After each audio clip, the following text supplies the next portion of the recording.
Onun hikayesi acıların ve yoksunluğun rahminden doğdu. Demiri çürüten bir sağlamlığın timsaliydi. Üniversite yıllarında dahi adeta birinci sınıf bir savaşçıydı. İlk 25 yaşındayken hapsoldu. Şeyhin sırdaşlığına varan yakınlık onun örgüt içindeki rolünü güçlendirdi. İsmail Haniye artık İsrail'in ölüm listesinde en yukarılara tırmanmıştı. Hazırlıksız yakalanan Amerika ve İsrail karşı çıksa da Filistin Devlet Başkanı Mahmut Abbas 19 Şubat'ta Haniye'yi başbakan olarak atadı. Haniye artık Hamas'ın dünyaya bakan çehresiydi, en tartışmalı duruşuysa İran angajmanıydı. Hayatı boyunca mücadele ettiği İsrail tarafından kalleşçe ve korkakça şehit edildi. Cezakumullahu hayran, meddakumullahu bitulil umr, as-sahha vel afiye. Ruhu vatanından ayrılmayan lider, Gazze'nin İsmail'i.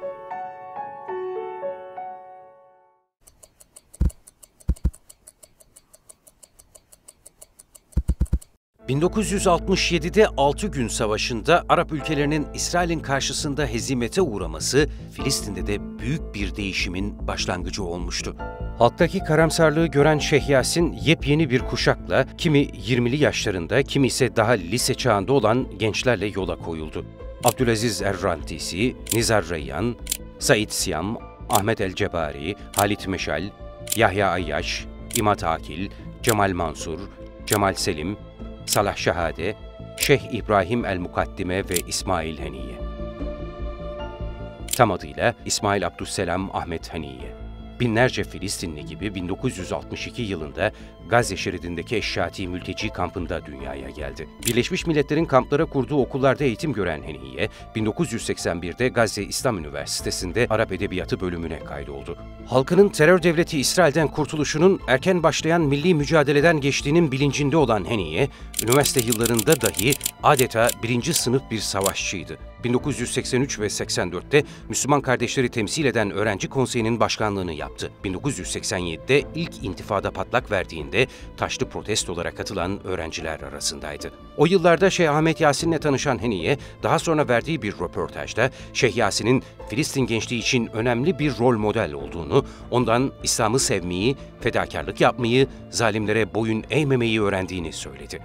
İlk 25 yaşındayken hapsoldu. 1987'de 18 gün, 1988'de de 6 ay, 1989'da ise 3 yıl hapse çarptırıldı. Aralık 1992'de serbest bırakılmasının ardından yüzlerce aktivist gibi Haniye de Lübnan-Filistin sınırındaki Marj el-Zuhur yakınlarındaki bir köye sürgün edildi. Aslında yaklaşık 5 yıl önce kurulan Hamas'ın güçlendiği ve dönüm noktası olan yer işte bu köydü. Dertli ve mücadeleci yüzlerce genç bu köyde geçirdikleri bir yılı fırsata çevirmişti.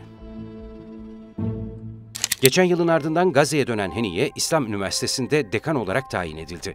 1997'de İsrail'in zindanlarından bir takasla serbest kalan Ahmet Yasin'in bir daha ayrılmamak üzere yanında vaziyet aldı. Yaklaşık 5 yıl Şeyh Yasin'in özel kalem müdürlüğüne ve yardımcılığına atandı. Şeyhin sırdaşlığına varan yakınlık onun örgüt içindeki rolünü güçlendirdi.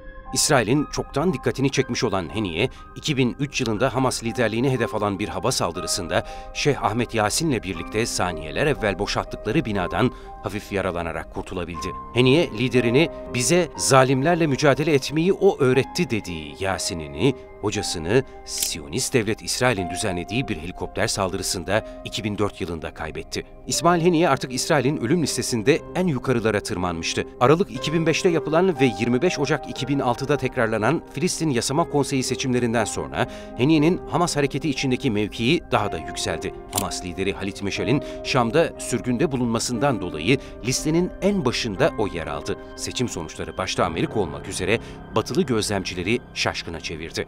O zaman New York senatörü olan Hillary Clinton, seçimlerden sonra sızdırılan kayıtlarda şöyle söylüyordu: Filistin topraklarında bir seçim için baskı yapmamamız gerektiğini düşünüyorum.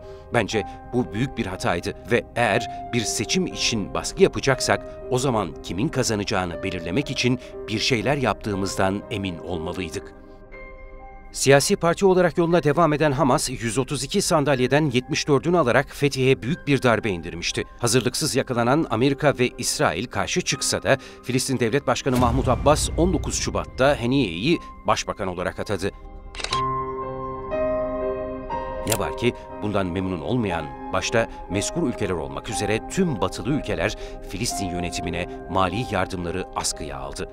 Bu baskının doğurduğu ekonomik kriz Fetih ile Hamas arasındaki ilişkileri tahriklere açık hale getirdi. Filistin'de günler, olaylar ve ayaklanmalarla geçti. Bu döneme Hamas'la El Fetih arasındaki kardeş çatışması damgasını vurdu. İç savaş Haziran 2007'de artık son haddine varmıştı. Mahmud Abbas, Haniye'yi görevden aldığını açıkladı. Haniye bu kararı anayasaya aykırı olduğu gerekçesiyle kabul etmedi ve hükümetinin Filistin halkına karşı olan ulusal sorumluluklarından vazgeçmeyeceğini söyleyerek elde tutmayı başardığı Gazze'yi yönetmeyi sürdürdü.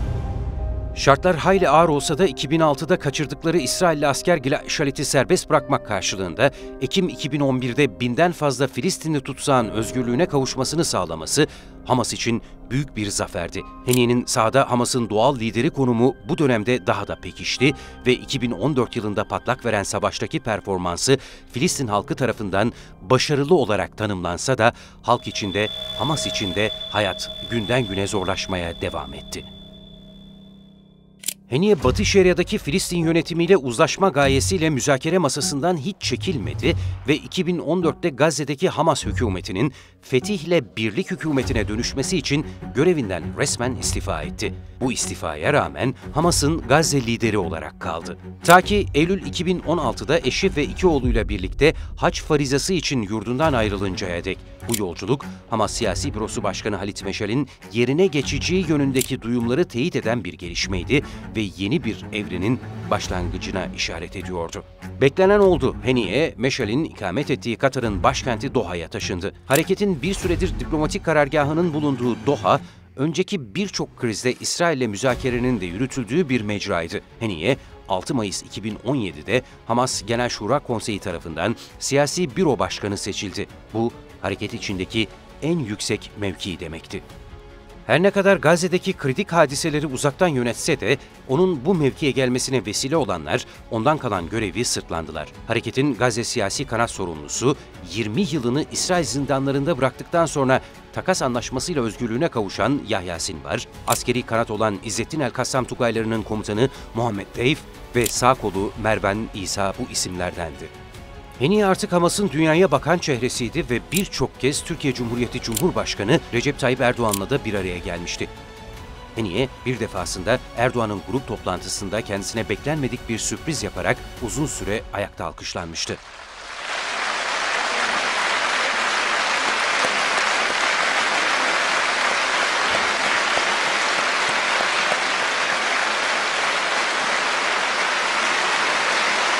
Dön.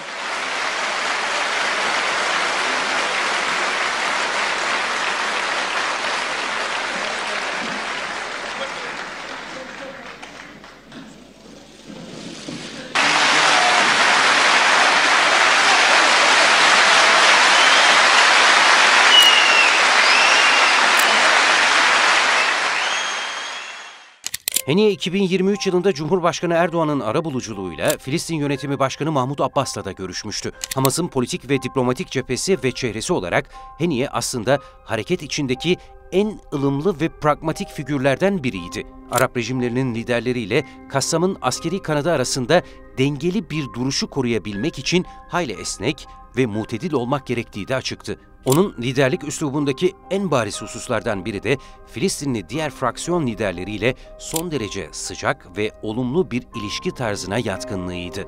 İsmail Haniye'nin en tartışmalı duruşuysa İran angajmanıydı. İranlı yetkililerle sık sık bir araya gelmesi, devrim kutlamalarında veya bazı resmi merasimlerde Tahran'da boy göstermesi, İran rejimi için kıymetli bir meşruiyet malzemesi olarak kullanılıyordu.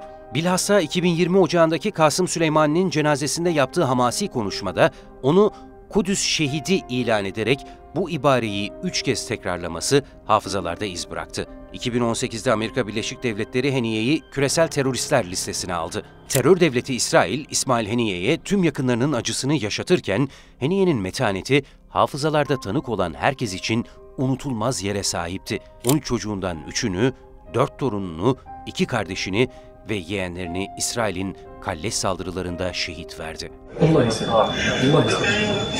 Allah yesehil aleyhim. Allah yesehil aleyhim. Yani inşallah Bunlar halkın özgürlüğü için bir liderin ödediği en ağır bedeller karşısında söylenmiş, tarihe geçen destansı ifadelerdi.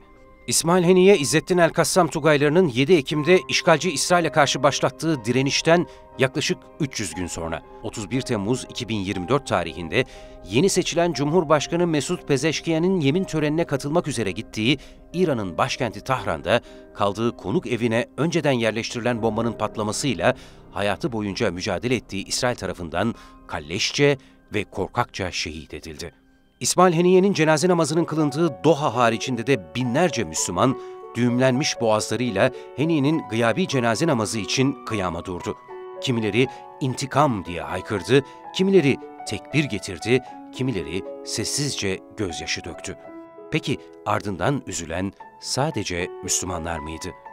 قبل كل شيء نعزي بعضنا بعضا ونقول لشهيدنا شهيد الشعب الفلسطيني لأمتنا الكبير إسماعيل هنية الرحمة والمجد والخلود. Hamas'ın unutulmaz lideri İsmail Haniye'nin eşi Ümmü Abdüsselam Haniye de aynı hayat ve dava yoldaşı gibi sağlam bir duruşla eşinin naaşını karşıladı. انت عودنا كل يوم انت خليتنا الحديد والصبر والعزم كله اخذناه منك يا الله اكبر ولله الحمد.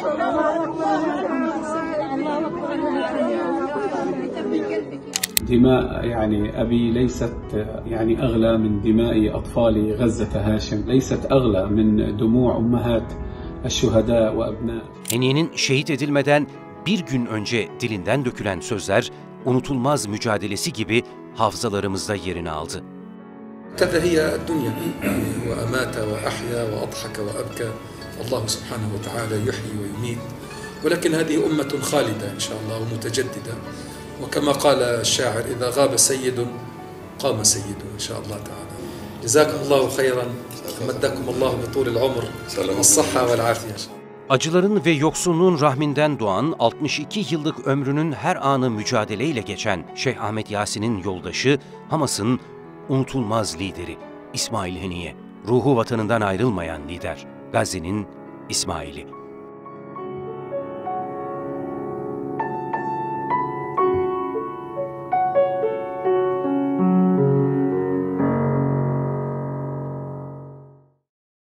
جزاكم الله خيرا ومدكم الله بطول العمر والصحة والعافية إن شاء الله. Ruhu vatanından ayrılmayan lider, Gazze'nin İsmail'i.